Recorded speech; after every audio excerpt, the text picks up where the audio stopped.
La arista legal, podríamos decirlo así, de este derecho a huelga. Ya nos acompaña como cada semana nuestra abogada María Inés Ibacache para conversar precisamente sobre este tema. Gracias por estar con nosotros, María Inés. Hola, buenos días. María Inés, ¿hasta dónde llega este derecho a huelga? ¿Qué es lo que estaba en discusión precisamente ahí con los trabajadores? ¿Cuánto pueden hacer los trabajadores que están en una paralización para impedir el funcionamiento normal de la empresa? En rigor, nada.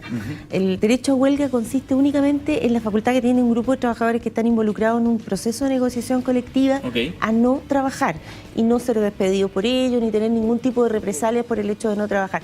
Pero en rigor no pueden impedirle a los demás trabajadores o a los trabajadores que contrate el propio empleador que lo hagan.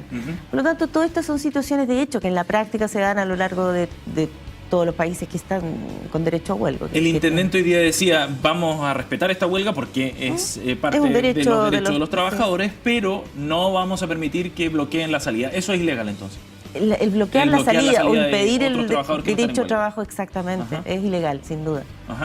O sea, cualquier cosa que afecte la normal operación de la empresa. Así es, porque el empresario tiene también la opción de hacer un lockout, o sea, cerrar el local. ¿Hacer un qué, perdón? Un lockout, o cerrar, cerramos, bajamos la cortina y no trabajamos durante un cierto periodo de tiempo.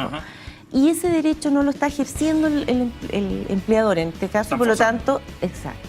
Y es lo que está en discusión precisamente ahora con la reforma laboral también, ¿no? Bueno, que con la reforma laboral, yo no la conozco con detalle, pero se pretende fortificar los derechos de los trabajadores y especialmente los derechos de la huelga o los derechos a la negociación colectiva. Lo que pasa es que dentro de Chile es uno de los países donde la negociación colectiva se encuentra más regulada.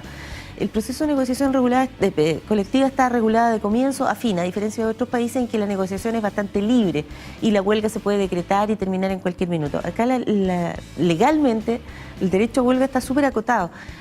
Se inicia cuando ya fracasaron todas las otras formas de negociación y dura indefinidamente. Sin embargo, a los 15 días incluso los mismos trabajadores que son parte de la huelga pueden irse descolgando, por así decirlo, pueden ir reincorporándose libremente.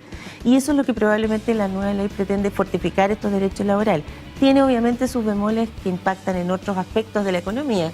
Vamos a ver precisamente una gráfica con el detalle de lo que significa este derecho a huelga. Vamos a ir viendo algunas gráficas para ir apoyando la conversación, María Inés. Ahí estamos viendo precisamente quiénes pueden acogerse a este derecho a huelga, en qué empresas, por ejemplo, se puede ejercer este derecho. Mira, básicamente tener en cuenta que el derecho a huelga es el final de un proceso previo, que es el proceso de negociación colectiva.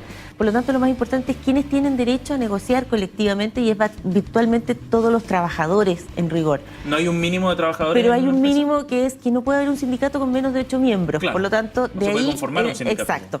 De ahí en adelante, de acuerdo al número de trabajadores que son parte de la empresa, es el número de trabajadores que deben constituirlo. Por ejemplo, en empresas de 8 a 50, a lo menos 8 trabajadores. Si son más de 50, el 10% con un mínimo de 25.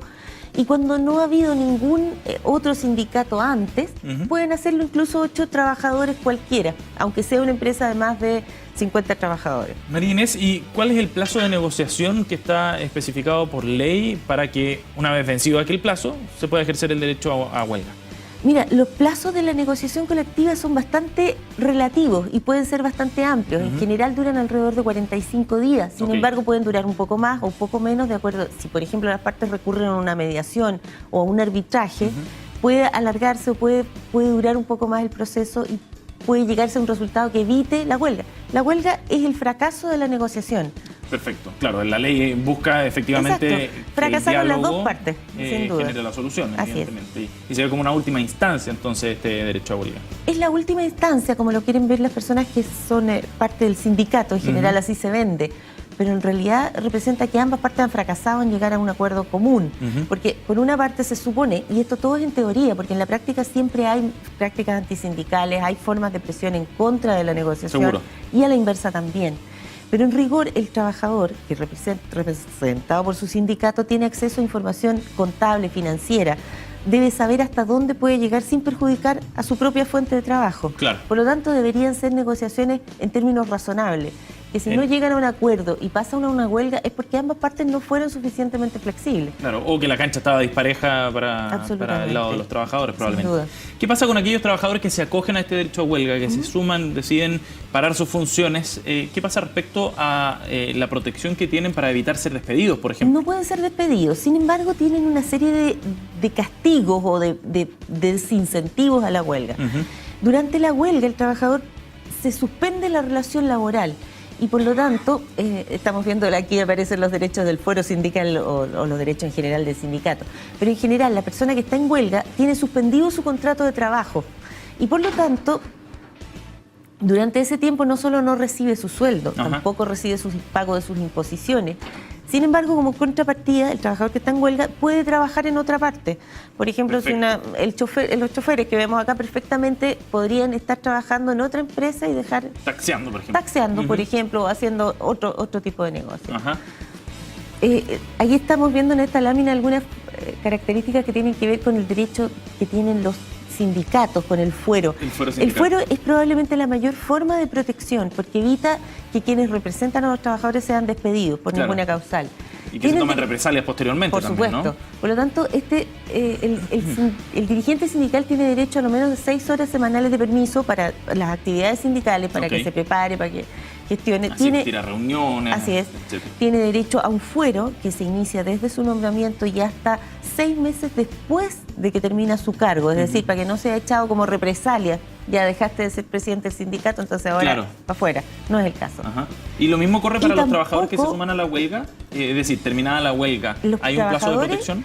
No, los trabajadores que están involucrados en el proceso de negociación colectiva tienen un fuero hasta que termina este proceso y se inicia un contrato colectivo. Perfecto, perfecto. Y, perdona, otra cosa con respecto a los dirigentes sindicales que no pueden ser cambiados de recinto. Todos los trabajadores pueden ser cambiados de local, sin embargo los dirigentes sindicales no, porque sería una forma también de dejarlos sin contacto con sus bases. Y una medida de presión también, por cierto. Sin duda. Y las prácticas antisindicales actualmente en Chile tienen asociadas sanciones bastante altas y exigentes para los empleadores. Ahí tenemos otra gráfica precisamente respecto a la negociación colectiva. Sí. Todas las personas que tienen derecho a negociar, todos los trabajadores. Sin embargo, los gerentes o jefaturas, ¿qué me refiero con eso? Gerentes, personas que puedan representar a la empresa. Porque hay muchos trabajadores que venden y los llaman gerente de venta. Y no tienen representación de absolutamente nada, sino que es el nombre del cargo. Por lo tanto, el gerente que se refiere a la ley es personas que tienen representación de la empresa, jefaturas que tienen capacidad para despedir trabajadores o para definir normas de trabajo. Estas personas pueden ser excluidas de un proceso de negociación colectiva si en su contrato lo señala. Siempre y cuando esté especificado en el contrato. Así es. Sin embargo, eso no obsta que el gerente general de la empresa pertenezca al sindicato. ¿Puede pertenecer? Sí, pero no puede participar en el proceso de negociación colectiva. ¿Y qué pasa con aquellos cargos que son claves para la empresa? Me cuesta encontrar algún ejemplo, pero aquella persona que ejerce un rol demasiado importante en la producción de una industria determinada. Si es operativo, no hay ninguna limitación. Si en cambio tiene facultades de representación, de despedir trabajadores, puede serle prohibido en su contrato de trabajo.